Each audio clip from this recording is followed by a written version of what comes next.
નમસ્કાર મિત્રો, સ્વાગત છે તમારું ગુજરાતી ટીપ ચેનલની અંદર. તો દોસ્તો, આજે આપણે આ વિડીયોની અંદર કોમ્પ્યુટરના ઇતિહાસ વિશે વાત કરીશું. તો દોસ્તો, જે મિત્રો હજુ સુધી અમારી ચેનલને સબસ્ક્રાઇબ નથી કરી તેને જણાવવાનું કે પ્લીઝ અમારી ચેનલ સબસ્ક્રાઇબ કરી સાથેનું બેલ આઇકન છે જરૂર દબાવજો, જેથી કરીને અમે નવા વિડીયો અપલોડ કરવી કે તરત જ તમને નોટિફિકેશન દ્વારા જાણ થઈ શકે.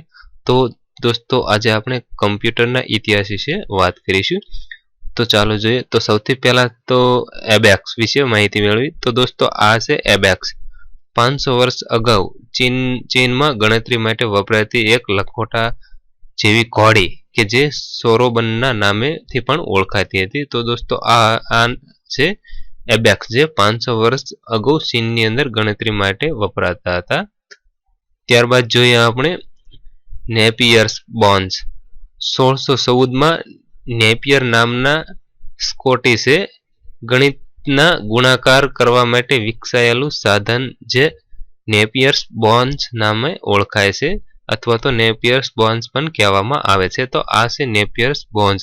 આવી રીતે સાધન હતું જે 1614ની અંદર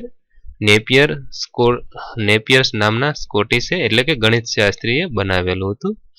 ત્યારબાદ આપણે જોઈએ સ્લાઇડ રૂલ.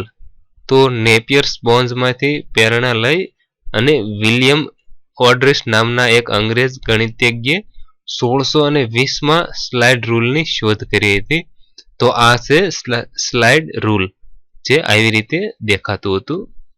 તો ત્યારબાદ આપણે જોઈએ પાસ્કલ લાઇન, એના વિશે માહિતી મેળવીશું.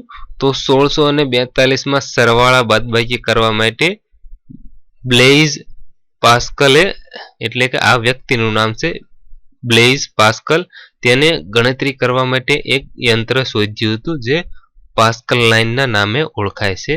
તો આ યંત્રનું નિર્માણ તેને પિતાની મદદથી કર્યું હતું, જે એક ઇન્કમ ટેક્સ ઓફિસર હતા. ત્યારબાદ તેણે 1684માં તૈયાર કરેલા યંત્રમાં પણ ગુણાકાર અને ભાગાકાર થઈ શકતા હતા. તો આ છે પાસ્કલ લાઇન. આવી રીતે દેખાતું હતું પાસ્કલ લાઇનની. આ એક ઓલ્ડ ફોટો છે. તો આમાં સરવાળા અને બાદબાકી બંને દાખલા થઈ શકતા હતા. ત્યારબાદ જોઈએ આપણે પાંચમું છે મલ્ટીપ્લાયર વ્હીલ. તો 1674માં લિબિન્ઝ નામના જર્મન ગણિતજ્ઞે પાસ્કલ લાઇનમાં સુધારા વધારા કરી અને એક નવું યંત્ર વિકસાવ્યું હતું. આમાં પણ ગુણાકાર અને ભાગાકાર થઈ શકતા હતા, જેને મલ્ટીપ્લાયર વ્હીલ કહેવામાં આવે છે. તો ત્યારબાદ આપણે જોઈએ એનાલિટિકલ એન્જિન. તો 1822માં ડિફરન્સ એન્જિન નામના એક મોડલની ડિઝાઇન કરવામાં આવી હતી. ત્યારબાદ 1833માં કેમ્બ્રિજ યુનિવર્સિટીના પ્રોફેસર ચાર્લ્સ બેબેજે નામના આ સ્કોટિશ ગણિતજ્ઞે એનાલિટિકલ એન્જિન બનાવ્યું હતું, જે પ્રથમ કમ્પ્યુટર તરીકે પણ ઓળખાય છે. તો આ અદ્યતન કમ્પ્યુટરની જેમ એનાલિટિકલ એન્જિનમાં ઇનપુટ ડિવાઇસ, ગણતરી માટેનું unit, control unit, memory bank અને આઉટપુટ ડિવાઇસનો પણ હતા. આથી ચાર્લ્સ બેબેજને કમ્પ્યુટરના પિતામહ કહેવામાં આવે છે. તો ત્યારબાદ આપણે જોઈએ આ છે એનાલિટિકલ એન્જિન, આવું જેમ દેખાતું હતું. આ એની ઓલ્ડ તસવીર છે. તો ત્યારબાદ આપણે જોઈએ પંચ્ડ કાર્ડ.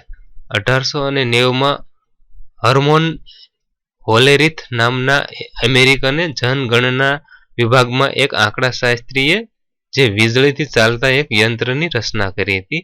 આ યંત્રમાં ડેટા તથા અંકો દાખલ કરવા માટે તેમણે પંચ કાર્ડ એટલે કે ચોક્કસ અંતરે કાણા પાડેલા કાગળનો ઉપયોગ કર્યો હતો. તો આ હર્મનનું એક યંત્ર અંકની સાથે સાથે અક્ષર વાંચવામાં પણ સક્ષમ હતું, તથા અમેરિકામાં 1890માં જનગણતરીમાં આ યંત્રની મદદથી 6 કરોડ લોકોની માહિતી સંભાળીને રાખવામાં આવી હતી. તો હર્મને પોતાની કંપનીનું નિર્માણ IMBC એટલે કે ઇન્ટરનેશનલ બિઝનેસ મશીન કોર્પોરેશનના નામેથી કર્યું હતું, જે આજે IBMના નામે ટૂંકા નામથી ઓળખાય છે. તો દોસ્તો, આ હતા કોમ્પ્યુટરનો ઇતિહાસ આપણે જોયો. તો દોસ્તો, આવા જ વિડીયો જોવા માટે પ્લીઝ અમારી ચેનલ સબસ્ક્રાઇબ કરી અને સાથેનું બેલ આઇકન જરૂર દબાવજો, તથા તમને વિડીયો પસંદ લાગે તો એક લાઈક જરૂર કરી વધારે શેર કરવા વિનંતી. આભાર. સબસ્ક્રાઇબ કરો ગુજરાતી ટીપ યુટ્યુબ ચેનલ અને સાથે બેલ આઇકન દબાવી ઓકે કરો.